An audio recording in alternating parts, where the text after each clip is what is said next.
Imagine building a legacy so massive that it outlives you before you even know it's happening. Now imagine doing it in 6 years.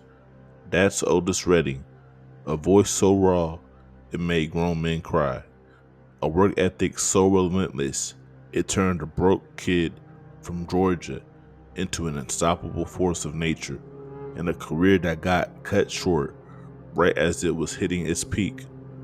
This is the story of how Otis Redding changed American music forever and never even got to see it happen. Otis Redding wasn't handed anything.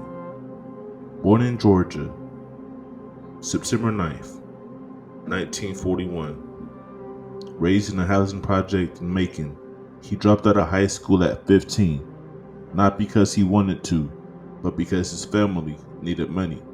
His dad was sick, so Otis worked as a well digger, a gas station attendant, whatever paid.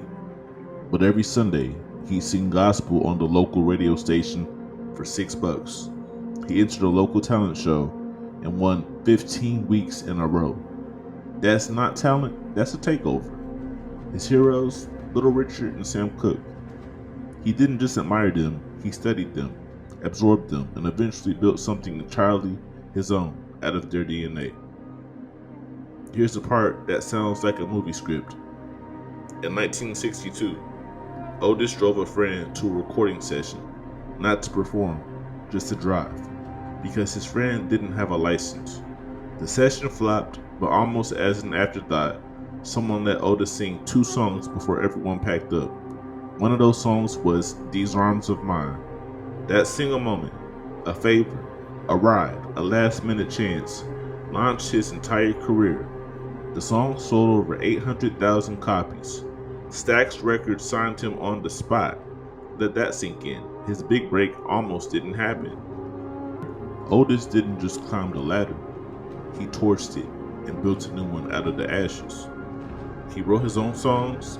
He co-wrote what would become one of the most iconic anthems in American history, Respect, years before Aretha Franklin turned it into a global statement. He crossed over into rock audiences at the Whiskey A Go-Go, blowing away crowds who'd never heard soul music perform like that. Bob Dylan showed up to watch him.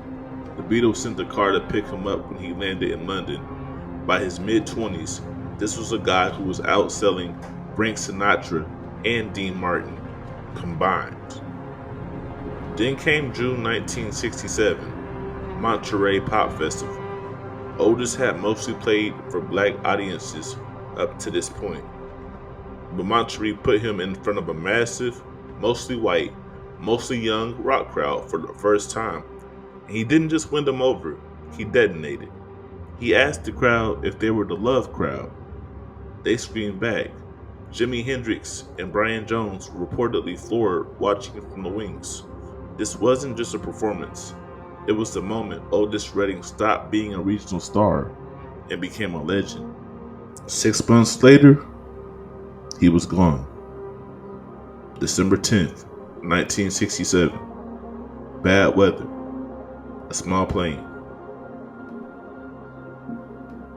It crashed into Lake Monona in Wisconsin. Otis Redding was 26 years old. Almost the entire band with him died too. Only one person survived.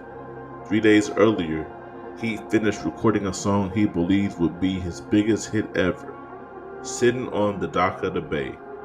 He was right. It became the first ever posthumous #1 song in Billboard history. He never got to see it. Here's what makes this story insane. Otis Redding's entire mainstream rise, from unknown to icon, happened in about 6 years. 6 years to influence Led Zeppelin, the Rolling Stones, the Grateful Dead, Aretha Franklin, Marvin Gaye, and basically every soul and R&B artist who came after him. 6 years to get inducted into the Rock and Roll Hall of Fame, the Songwriters Hall of Fame, win Grammys after his death, and get his own US postage stamp. 6 years to become the reason artists like Kanye West and Jay-Z were still sampling his voice decades later. Otis Redding didn't get a long career. He got a combustible one. Short, blazing, impossible to ignore. Some artists take a lifetime to build a legacy.